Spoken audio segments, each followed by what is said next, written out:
참 1년이 빠르네요. 금방인 것 같아요.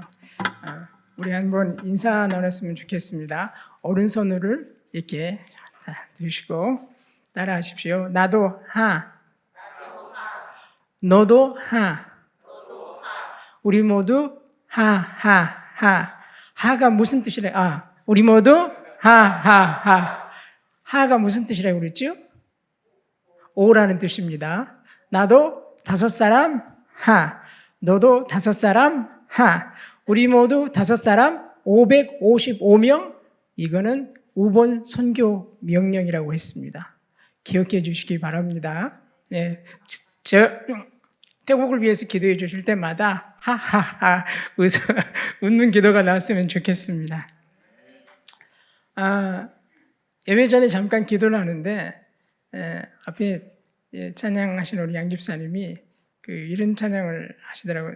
너의 가는 길에 주의 축복이 있으리.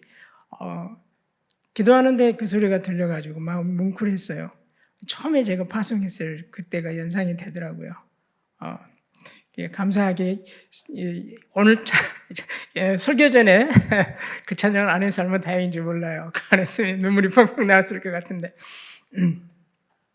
우리가 잘 알고 있는 애플 컴퓨터의 CEO가 스티브 잡스이지요. 2005년 미국 서부의 명문 대학인 스탠포드 대학 졸업식에서 자신의 삶을 변화시킨 3가지 전환점, 터닝 포인트에 대해서 연설을 했습니다. 그 3가지 전환점 중에 하나가 바로 자신이 17살 때에 읽었던 어떤 글이라고 합니다. 그 글의 내용은 다음과 같습니다. 만약 당신이 하루하루를 인생의 마지막처럼 살아간다면 언젠가는 분명 당신이 옳은 길에 서 있을 것이다. 이걸 약간 의역하면 당신이 옳았다고 인정을 받을 것이다.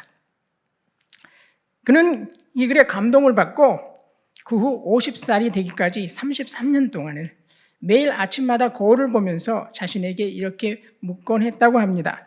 만약 오늘이 내 인생의 마지막 날이라면 나는 오늘 내가 하려고 하는 일을 할 것인가?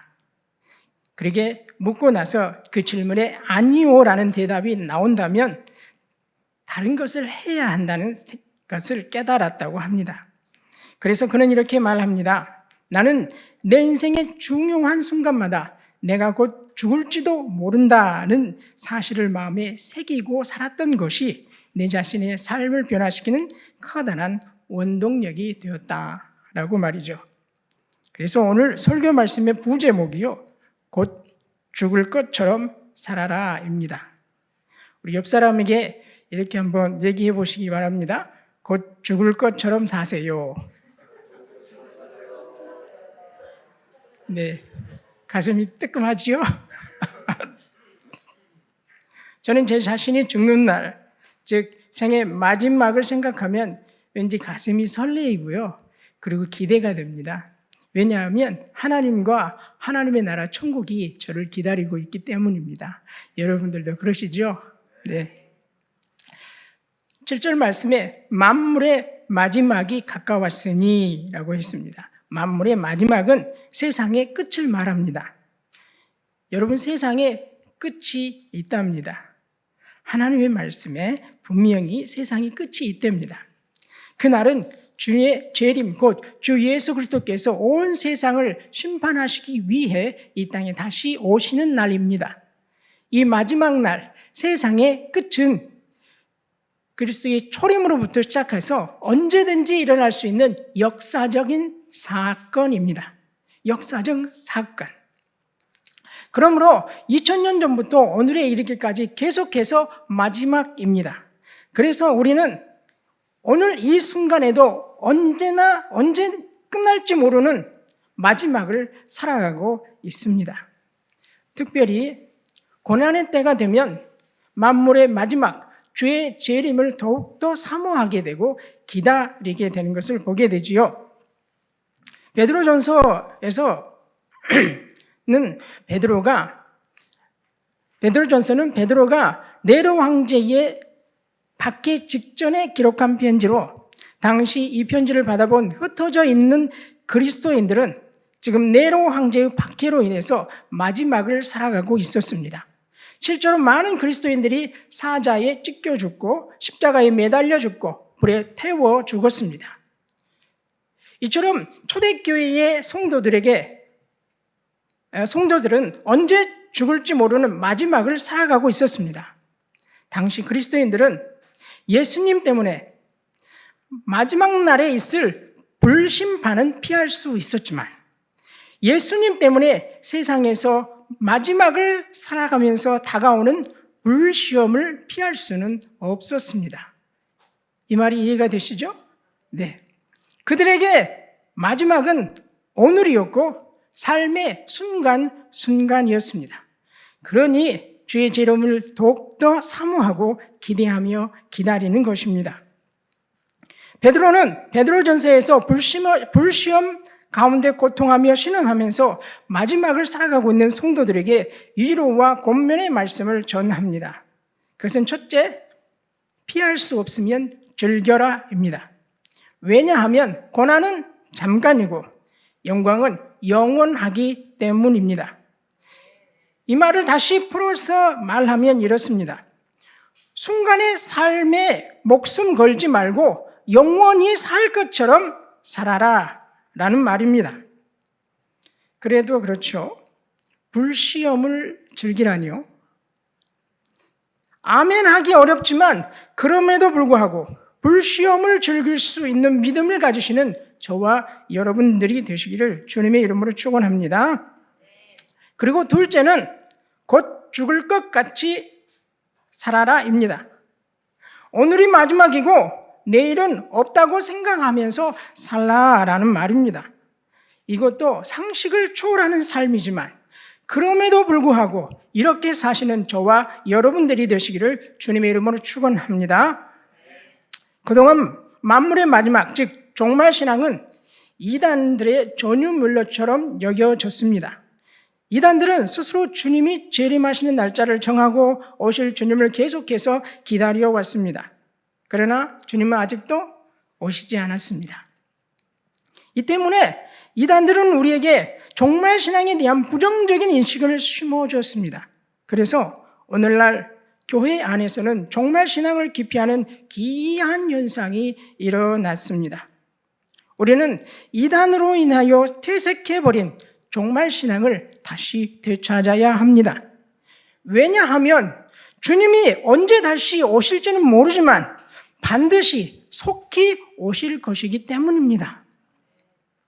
2000년 전에 베드로는 4장 7절에 이렇게 선언합니다. 만물의 마지막이 가까이 왔다. 그리고 4장 17절 말씀에 하나님의 집에서 심판을 시작할 때가 되었다라고 말입니다. 마지막이 매우 신속하게 임하게 되리라는 말입니다. 다시 말하면 만물의 종말 그리고 새하늘과 새 땅의 완성이 아직 미래에 일어날 일이지만 아주 매우 가까이 다가와 있다는 말입니다. 만물의 마지막, 즉 주님의 심판의 날은 서서히 임하는 것이 아니라 하나님께서 물론 온 세상을 심판하셨던 것처럼 속히 그리고 한순간에 임하는 것입니다. 북왕국 이스라엘이 영토로나 경제적으로나 가장 번성하던 시대가 여로보암 2세 때입니다. 왜냐하면 여로보암 2세가 통치할 때 북왕국 이스라엘이 다윗과 솔로몬의 영토와 영화를 회복했던 시대이기 때문입니다. 그러나 그 시대는 육적으로는 가장 부유했지만 영적으로는 최악을 달리던 시대였습니다. 그러므로 하나님은 아모스, 요나, 호세와 같은 많은 선지자들을 보내주셨습니다. 그리고 외치기를 회개하라. 만약 그렇지 않으면 포로가 되리라 하셨습니다. 많은 선지자들이 외치는 목소리가 있었으나 북왕국 이스라엘은 끝끝내 회개하지 않고 그 후 반세기가 못되어 속히 멸망하고 말았습니다.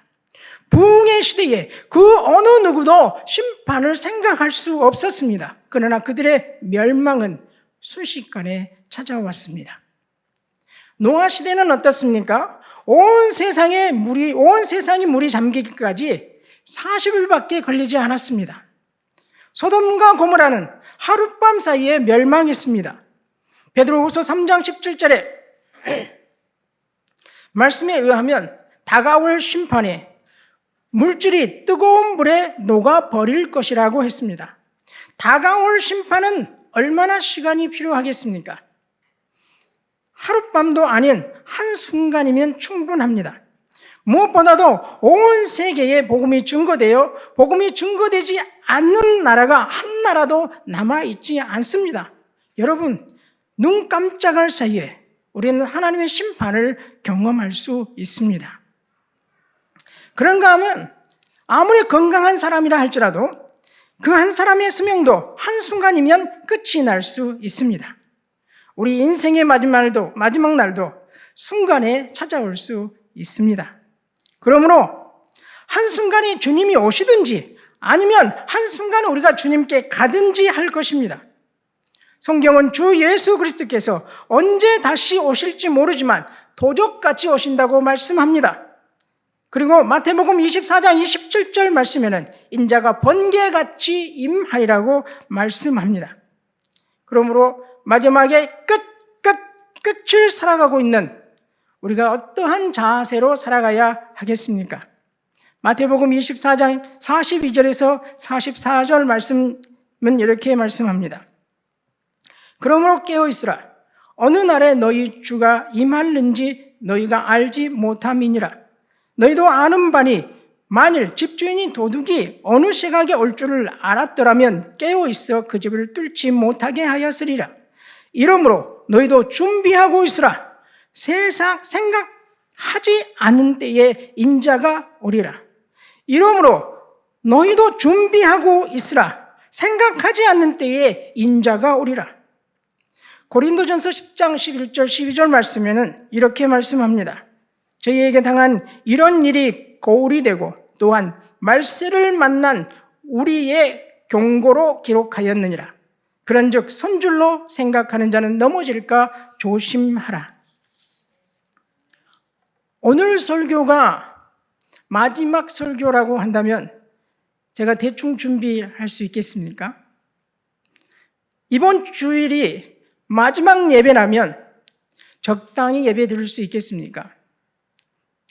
오늘이 내게 주어진 마지막 하루라고 한다면 대충 그리고 적당히 살아갈 수 있겠습니까? 우리는 마지막 남은 하루 동안 후회 없는 삶을 살아보려고 시간을 쪼개서 아껴서 사용하려고 애를 쓰지 않겠습니까? 영화 버킷리스트라는 영화가 있습니다. 이 영화의 주인공은 잭 니콜슨과 모건 프리먼인데요. 이 영화에서 잭 니콜슨은 그가 앞으로 살 날이 몇 달 남지 않았던 것을 알게 됩니다. 그래서 죽기 전에 꼭 하고 싶은 일들을 기록합니다. 그 목록을 버킷리스트라고 합니다. 그리고 그 적혀져 있는 버킷리스트를 하나하나 도전하게 됩니다. 그는 스카이다이빙, 카레이스 등 위험하고 황당한 일을 하는데 전혀 두려움이 없습니다. 왜냐하면 죽음 앞에서 못할 일이 없기 때문입니다. 그러나 죽음 앞에서도 그가 가장 죽음 앞에서도 그를 가장 두렵게 하는 것이 있었는데 그것은 몇 년간 사이가 벌어졌던 딸과 화해하는 일이었습니다. 그는 자신이 얼마나 딸을 사랑하고 그리워했는지 말하는 것이 죽음과 같이 두려웠던 것입니다. 그러나 그는 기꺼이 어색한 상황을 깨뜨리고 결국은 딸과 화해하게 됩니다. 왜냐하면 곧 죽을 것이기 때문입니다. 인생의 마지막 순간에 후회 없는 삶을 살기 위하여 자신의 버킷리스트를 기록하고 도전하는 두 노인의 모습은 동일하게 마지막을 살아가고 있는 오늘 우리에게 큰 도전과 감동을 주는 영화입니다. 오늘 말씀에 베드로는 마지막을 살아가는 우리에게 후회 없는 삶을 살기 위한 4가지 버킷리스트를 알려줍니다. 그 첫째는 7절 말씀입니다. 그러므로 너희는 정신 차리고 근신하여 기도하라.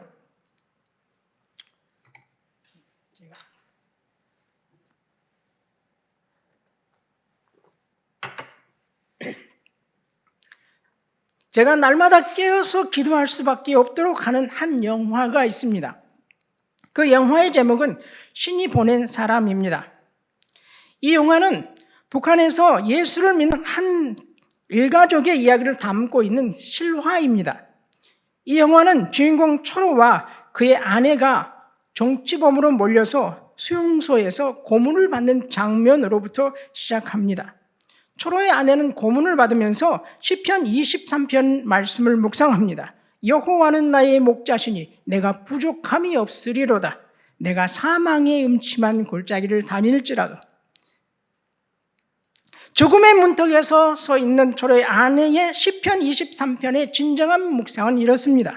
내가 사망의 음침한 골짜기를 다닐지라도 여호와는 나의 목자시니 내게 부족함이 없습니다. 비록 사망의 음침한 골짜기를 다닐지라도 목자 되신 주님이 계신 그곳이 그분의 천국이었던 것입니다. 아내는 순교했지만 초로는 목숨도 믿음도 살아남아야 지킬 것이 아니냐고 하면서 혼자 살아남았습니다. 그리고 고향을 떠나버립니다. 그리고 2년 후에 초로는 다시 고향으로 돌아옵니다. 왜냐하면 마을 사람들을 데리고 남조선으로 탈북하겠다는 아내와의 약속을 지키기 위해서입니다. 그 영화에는 많은 순교자들이 나오는데 하나같이 찬송 중에 주님 품에 안겼습니다. 그들은 이렇게 찬양하며 죽어갔습니다. 주 예수보다도 귀한 것은 없네. 이 세상 행복과도 바꿀 수 없네. 그분들의 신앙 고백은 이 세상 그 무엇과도 바꿀 수 없는 분, 자기 생명보다도 더 귀한 분이 바로 예수 그리스도라는 것입니다. 초로의 탈북 계획은 들통이 나서 실패로 돌아가고 탈북을 시도하려고 했던 마을 사람들은 모두 죽음을 맞이하게 됩니다. 그리고 주인공 초로도 붙잡혀 마침내 죽음 앞에 서게 됩니다. 주인공 초로가 죽는 마지막 순간에 이 찬양을 합니다. 갈릴리 호숫가에서 주님은 초로에게 물으셨네. 사랑하는 초로야, 넌 날 사랑하느냐? 오 주님, 당신만이. 이 찬양이 채 끝나기도 전에 빵, 빵, 빵. 주인공도 그 마지막 순간에는 아내를 따라 순교하게 됩니다. 이 영화에서 저에게 깊은 감동과 충격을 주었던 말이 있습니다. 그것은 순교한 주인공의 아내가 남편에게 한 말입니다. 여보, 어제 이상한 꿈을 꿨습니다. 내가 어떤 방에 있습니다. 밖에 인민들은 고통을 하고 있고 안에 있는 사람들은 기도를 하고 있습니다. 근데 안에 있는 사람들이 지쳐서 기도를 멈추면 밖에 있는 인민들이 하나씩 죽어갔습니다. 기도가 끊기면 인민들이 계속 죽습니다. 할 수 있는 거라곤 기도밖에 없습니다. 그러니까 너무 애쓰지 마시오. 저는 이 말에 소름이 돋았습니다. 왜냐하면 저에게는 그 말이 이렇게 들렸기 때문입니다. 내가 지쳐서 기도를 쉬면 한 영혼이 죽는다.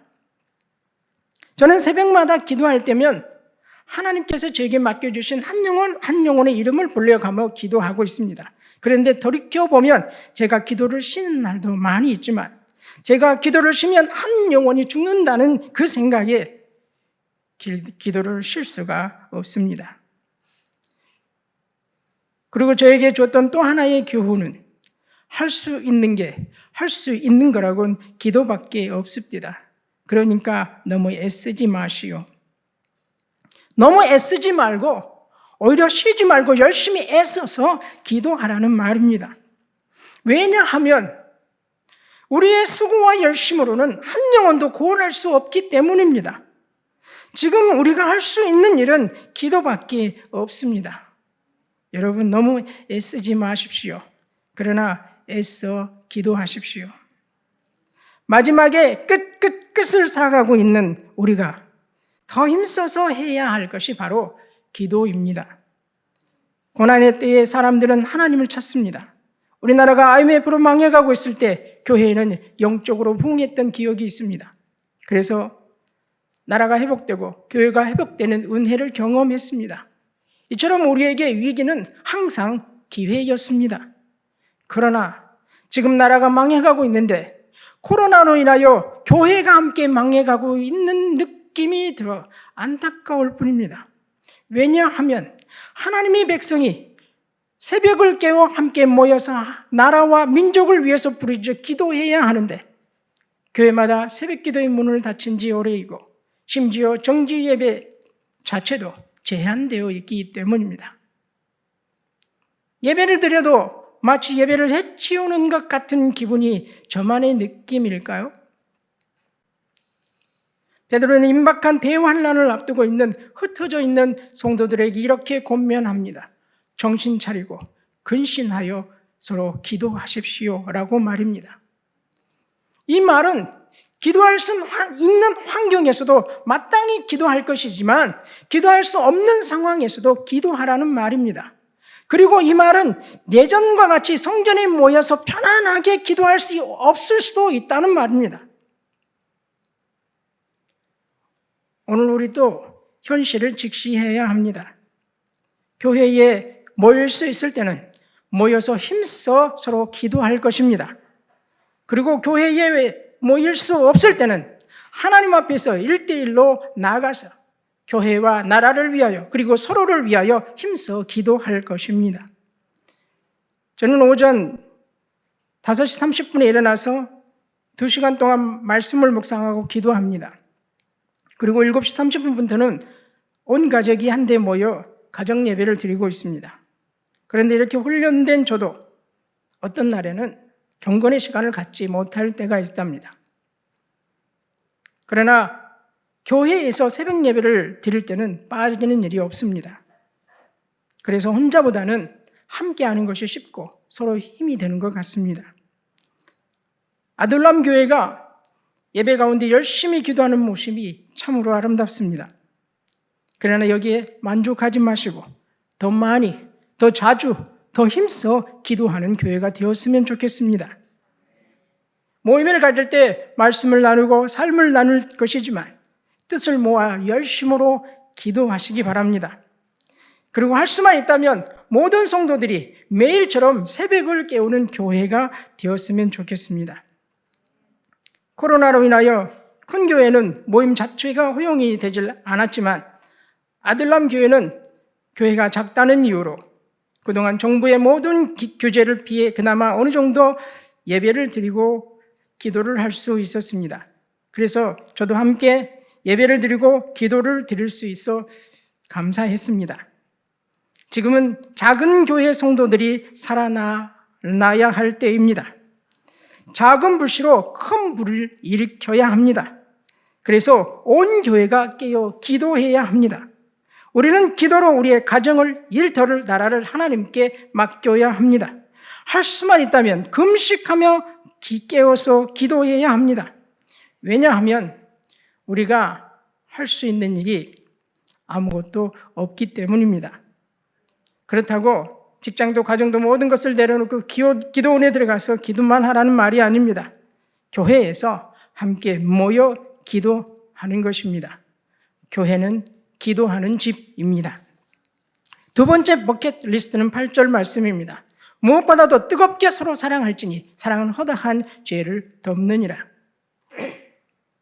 사랑이란 단어 앞에 뜨겁게라는 단어가 붙습니다. 이 뜨겁게라는 단어는 죄인된 우리를 사랑하신 하나님과 주 예수 그리스도의 미친 사랑, crazy love의 이 사랑을 연상하게 합니다. 하나님 아버지는 우리를 뜨겁게 사랑하사 독생자를 주셨습니다. 그리고 예수 그리스도는 우리를 끝까지 사랑하사 십자가에 못 박혀 죽기까지 하셨습니다. 우리는 이 미친 사랑에 빚을 지고 있습니다. 우리는 하나같이 빚쟁이들입니다.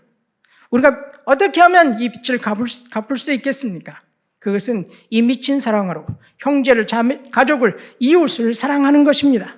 그러기에 오늘 8절 말씀은 우리에게 이 미친 사랑으로 예수님처럼, 하나님처럼 형제를, 가족을, 이웃을 뜨겁게 사랑하라고 명령하고 있습니다. 이 사랑은 자기 중심적인 사랑이 아니라 하나님 중심적인 사랑입니다.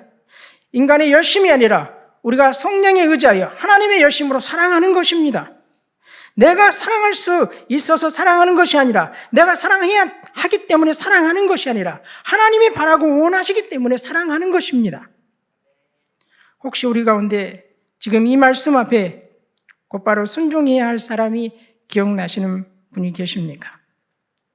오늘 그 사람을 뜨겁게 사랑하시길 바랍니다.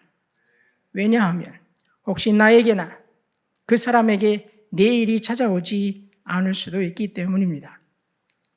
나의 꼴을 봐주시고 내 모습 그대로를 사랑하신 그 사랑으로 내 자녀를, 내 남편을, 내 아내를, 내 이웃을 뜨겁게 사랑하는 것입니다.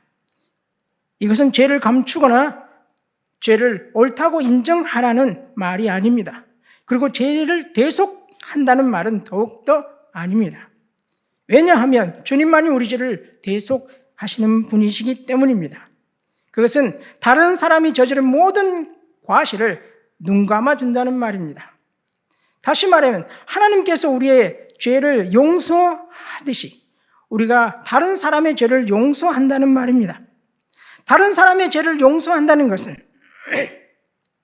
어떤 사람이 우리에게 피해를 끼쳤을 때 보복하고자 하는 감정을 버리고 계속해서 사랑하며 보복으로 그에게 피해를 주는 대신에 그 사람에게 은혜를, 선을 베푸는 것을 의미하는 것입니다. 눈은 눈으로, 피는 피로가 아니라 상대가 어떻게 나오든지 관계없이 오직 나는 선을 행하는 것입니다. 하나님의 사랑의 비밀이 여기에 있습니다. 선으로 악을 이기는 것입니다. 선으로 악을 바꾸는 것입니다. 우리가 잊지 말아야 할 것은 세상에 허물을 가지고 있지 않는 사람은 아무도 없다는 사실입니다. 그러기에 우리 자신도 용서를 받아야 할 대상 중에 한 사람이라는 것입니다. 내가 용서하고 사랑하지 않으면서 어떻게 다른 사람이 나를 용서하고 사랑해 줄 것을 기대하겠습니까? 그러므로 우리는 서로 용서해 주고 서로 사랑해 주어야 합니다. 왜냐하면 십자가 앞에서 용서받지 못할 죄가 없기 때문입니다. 세 번째 버킷리스트는 9절입니다. 서로 대접하기를 원망 없이 하라. 마태복음 25장 35절부터 40절 말씀은 이렇습니다. 내가 줄일 때에 너희가 먹을 것을 주었고 목마를 때에 마시게 하였고 나그네 되었을 때 대접하였고 헐벗을 때에 옷을 입혔고 병들었을 때에 돌을 보았고 옥에 갇혔을 때에 와서 보았느니라. 임금이 대답하여 이르시되 내가 진실로 너희에게 이르노니 너희가 여기 내 형제 중에 지극히 작은 하나에게 한 것이 곧 내게 한 것이라. 여기 내 형제 중에 지극히 작은 하나에게 한 것이 곧 내게 한 것이니라. 우리는 우리의 도움이 손길이 필요한 자들에게 우리의 가진 것으로 섬겨야 합니다. 그런 의미에서 자꾸 나누어 주는 습관을 가지는 것은 좋을 듯합니다. 왜냐하면 물질은 하나님께서 우리에게 맡기신 것이기 때문입니다. 내 것이 아닙니다. 물질만이 아니라 우리의 가진 건강이, 시간이, 모든 것이 내 것이 아닙니다. 우리는 단지 청지기일 뿐입니다. 그러므로 우리는 우리의 가진 물질을, 시간을, 건강을 주님께 돌려드려야 합니다.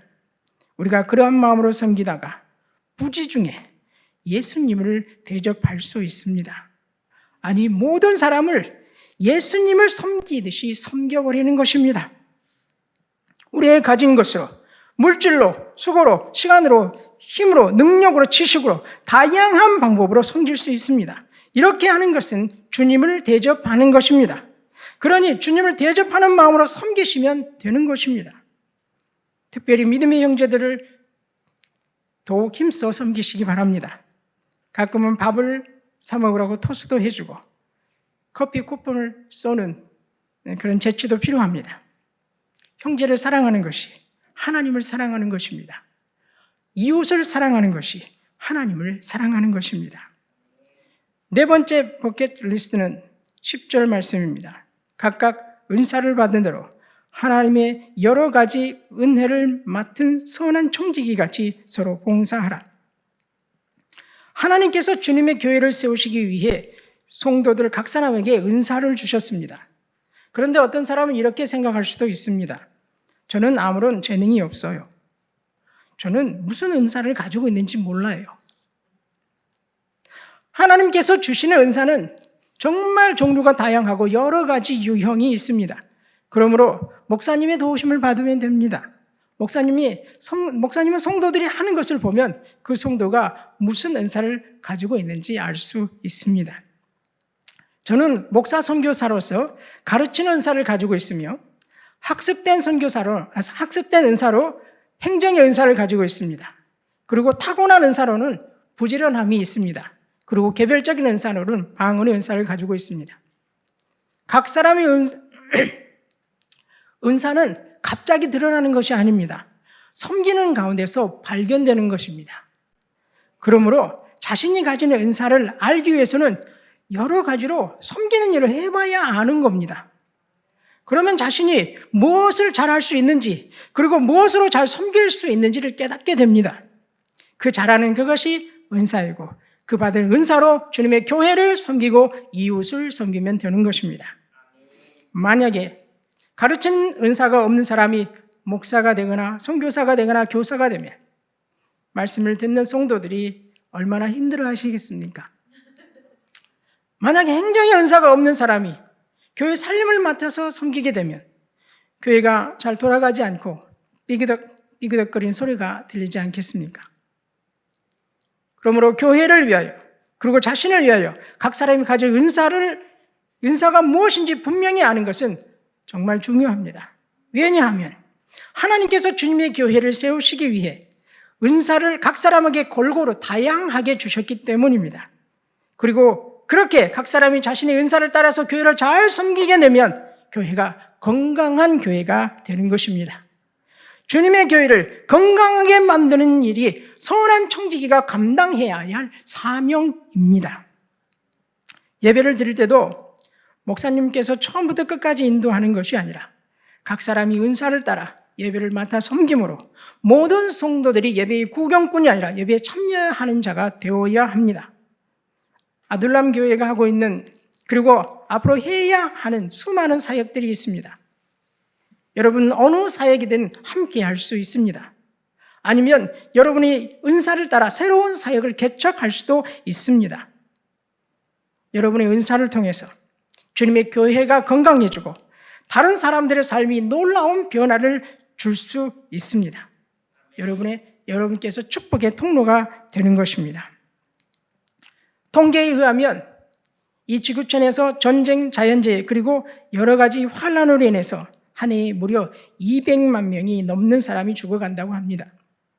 그런데 지금까지 코로나로 사망한 사람이 242만 명이나 됩니다. 코로나로 인해 세상이 혼돈 중에 있습니다. 게다가 우리나라는 정치, 경제, 국방의 위태로운 환경에 있습니다. 그러나 세상이 쪼개져 반쪽이 되고 나라가 난리가 나도 우리는 모든 상황 속에서 우리의 받은 은혜를 간직하고 우리의 가진 은사를 따라서 주님의 교회를 섬기고 이웃을 섬겨야 합니다.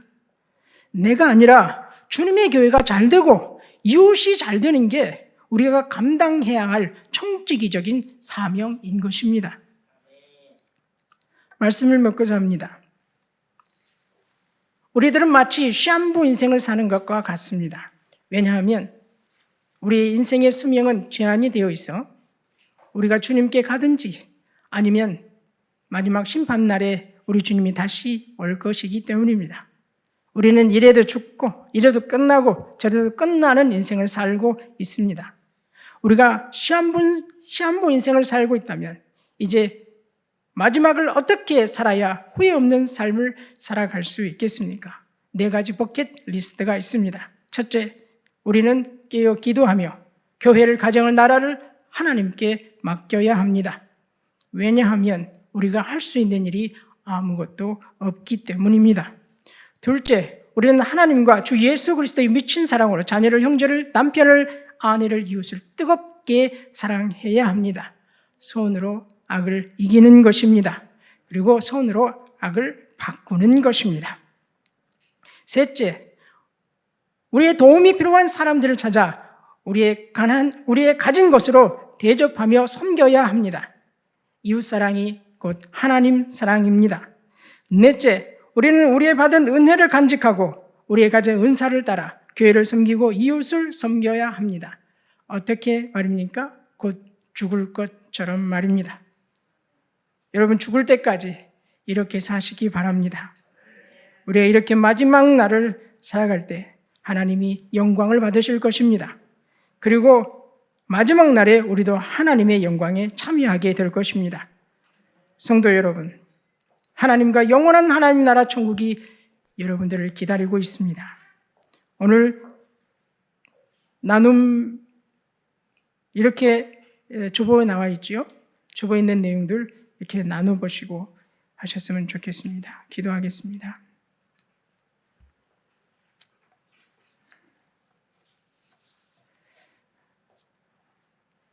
참 좋으신 하나님, 감사합니다. 오늘도 또 한 날을 저에게 허락하시고 오늘 한 날에 하나님을 찬송하며 예배할 수 있는 복된 은혜를 주시니 감사합니다. 우리의 삶이 하나님을 예배하는 삶이 되어지길 원합니다. 하나님, 그리고 우리가 하나님 모든 것이 회복되어지고 오늘 우리 안에, 그리고 우리 함께하는 모든 사람들, 우리가 가는 모든 곳이 하나님의 나라, 하나님 천국을 이루기를 원합니다. 예수 그리스도의 이름으로 기도드렸습니다. 아멘.